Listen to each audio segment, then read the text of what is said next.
48esima assemblea annuale di Federalberghi Garda Veneto, un'occasione per incontrare non solo i colleghi ma tutti gli operatori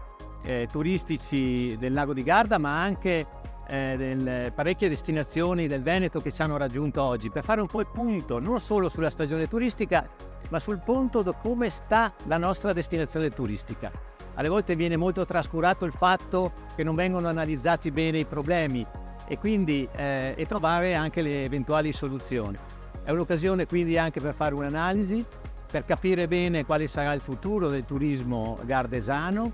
e, perché no, riuscire anche a mettere in piedi delle strategie assieme, fare rete tra le varie destinazioni venete.